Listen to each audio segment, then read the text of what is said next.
Happy Easter. Welcome back to our daily Bible reading. Man, what a perfect day to be doing this on Easter, spending some time in God's Word together. I'm excited to do this morning. I'm excited because, man, just such a perfect day to spend time in God's Word. So we are on Deuteronomy chapter 26 to start out with. So let's start there. We're going to do 26 and 27. Harvest offerings and tithes.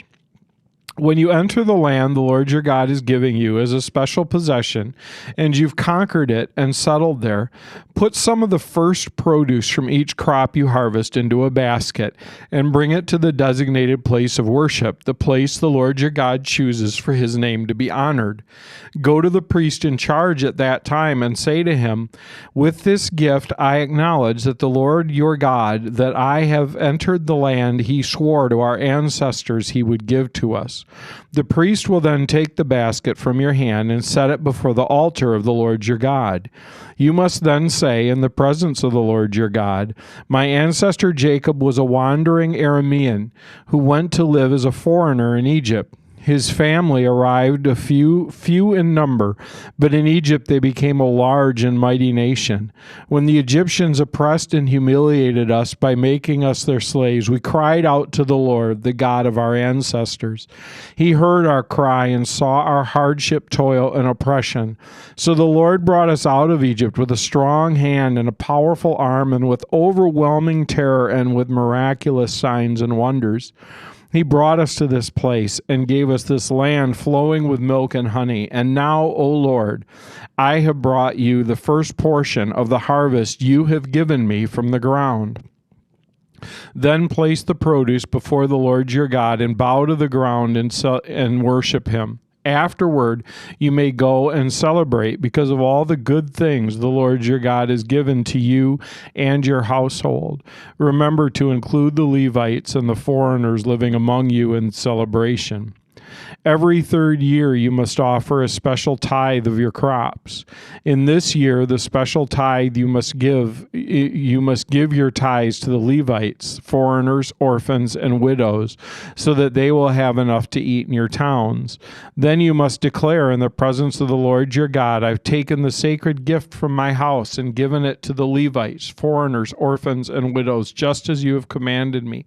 I've not violated or forgotten any of your commands. I've not eaten of it while in mourning. I have not handled it while I was ceremonially unclean, and I have not offered any of it to the dead. I have obeyed the Lord my God and have done everything you commanded me.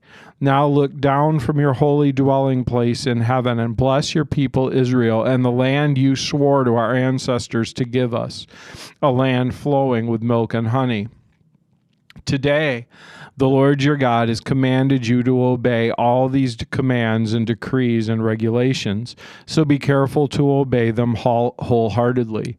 You have declared today that the Lord is your God, and you have promised to walk in his ways and to obey his decrees, commands, and regulations, and to do everything he tells you. The Lord has declared today that you are his people, his own special treasure, just as he promised, and that you must obey all as he promised, and that you must obey all his commands. And if you do, he will set you high above all the other nations he has made. Then you will receive praise, honor, and renown. You will be a nation that is holy to the Lord your God, just as he promised. And then Moses and the leaders of Israel gave this charge to the people. Obey all these commands I'm giving you today. When you cross the Jordan River and enter the land the Lord your God is giving you, set up some large stones and coat them with plaster. Write this whole body of instruction on them when you cross the river to enter the land the Lord your God is giving you, a land flowing with milk and honey, just as the Lord, the God of your ancestors, promised you. When you cross the Jordan, set up these stones at Mount Ebal and coat them with plaster as I've commanded you today. Then build an altar there to the Lord your God, using natural uncut stones. You must not shape the stones with an iron tool. Build the altar of uncut stones and use it to offer burnt offerings to the Lord your God. Also sacrifice peace offerings on it and celebrate by feasting there before the Lord your God. You must clearly write these instructions on the stones coated with plaster.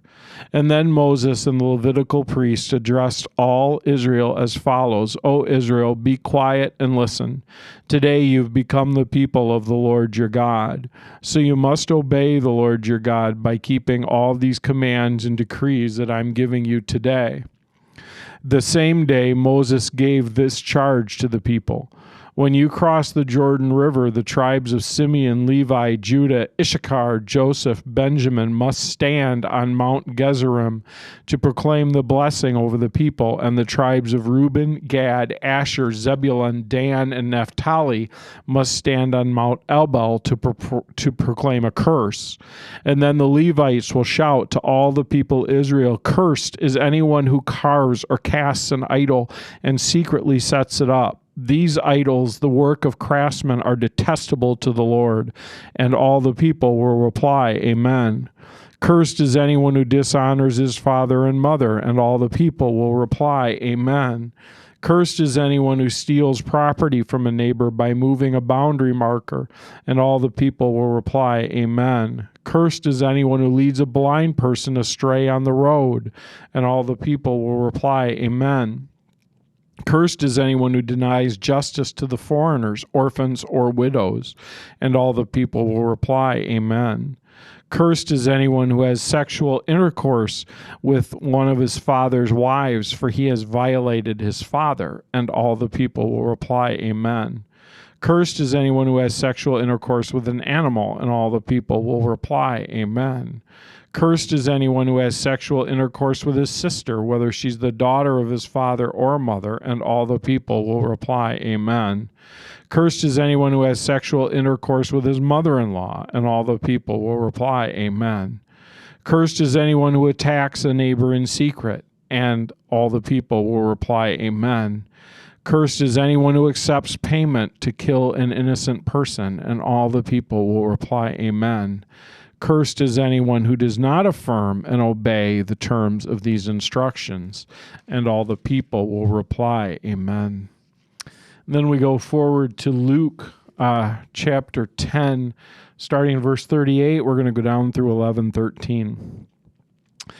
As Jesus and the disciples continued on their way to Jerusalem, they came to a certain village where a woman named Martha welcomed him into her home. Her sister Mary sat at the Lord's feet, listening to what he taught. But Martha was distracted by the big dinner she was preparing. She came to Jesus and said, Lord, doesn't it seem unfair to you that my sister just sits here while I do all the work? Tell her to come and help me. But the Lord said to her, My dear Martha, you are worried and upset over all these details. There's only one thing worth being concerned about. Mary has discovered it, and it will not be taken from her. Once Jesus was in a certain place praying. As he finished, one of his disciples came to him and said, Lord, teach us to pray, just as John taught his disciples. And so Jesus said, This is how you should pray. Father, may your name be kept holy. May your kingdom come soon. Give us each day the food we need, and forgive us our sins as we forgive those who sin against us.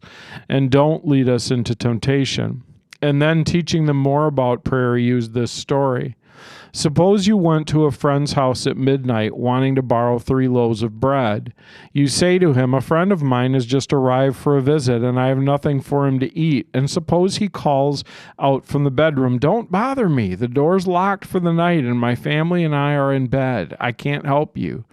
But I tell you this, though he won't do it for friendship's sake, if you keep knocking long enough, he will get up and give you what you need because of your shameless persistence. And so I tell you, keep on asking, and you will receive what you ask for. Keep on seeking, and you'll find. Keep on knocking, and the door will be open to you. For everyone who asks receives, everyone who seeks finds, and everyone who knocks, the door will be opened.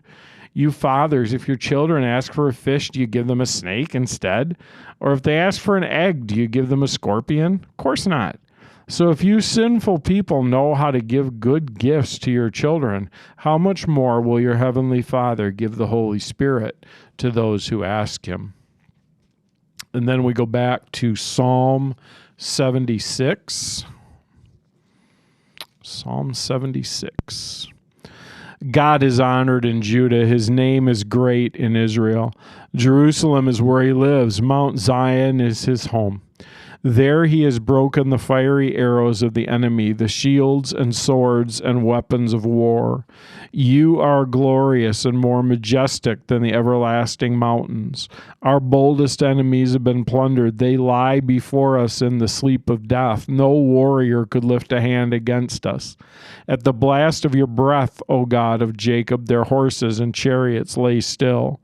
No wonder you were greatly feared. Who can stand before you when your anger explodes?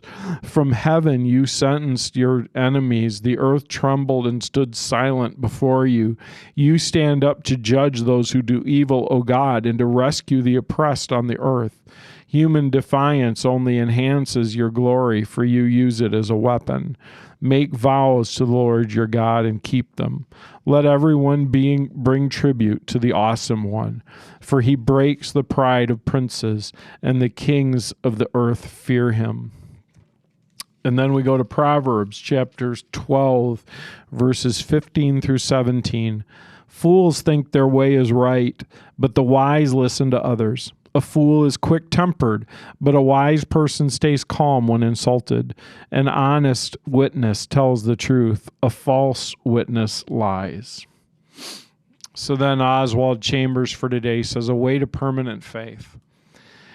Do we not see God at work in our circumstances?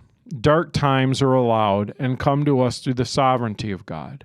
Are we prepared to let God do what he wants with us? God is never in a hurry. If we're willing to wait, we will see God pointing out that we have been interested only in his blessings instead of in God himself. Indeed, the hour is coming that you will be scattered. John 16, verse 32. I love Easter, and I love the power of the resurrection and just the joyful worship. The worship always seems to take on kind of a different flavor at Easter. There seems to be a triumph in it and a joy in it that sometimes is hard to capture other ways. And you know, when Jesus was talking about himself, he's talking about God, and he gives this image of this guy right in bed at night. Another guy comes to the door, knocks, and asks for bread, and the guy's annoyed. Of course he's annoyed. He's in bed. And you know, he says, look, if you go to that guy and you go 3 times, he's going to give you the bread. And so then he tells us to be persistent. And I think one of the mistakes we make sometimes there is we think, well, he's saying God is like that it's like God is in bed and he's kind of annoyed at us, and so we need to be persistent to get him to do what we want him to do. And that's not the point at all. In fact, the point of it is exactly that God is not like that God is different from that he wants to give to us. And that's why he says, look, you don't, if your son asks for an egg, do you give him a scorpion? Of course not. Because you want your son to have good things. And the idea is that God wants to give to us so we can be persistent. His timing isn't like ours, and he may move differently than we move. He may move at different times than we want him to move, but that he wants to give to us. And man, what a great thing to remember on Easter. When we have this chance to worship God, we have this chance to interact with him over the reality of his death in our place and his resurrection in our place, and to remember just how great he really is. So let's close here and let's pray together and lift up God for how awesome he is. Lord, thank you so much that you are such an incredibly good God, that you love us more ways than we can imagine you loving us, that you care for us more than we could possibly hope for you to care for us. And God, what a perfect day for us to remember that Easter, where we celebrate the reality of your resurrection and the reality of your power working in our lives. Lord, open our hearts to you today. Help us to remember that this isn't just about bunnies and chocolate, and help us, God, to have a real deep sense of your love and your power surrounding us. In Jesus' name, amen. All right. Happy Easter again. I'll see you soon this week.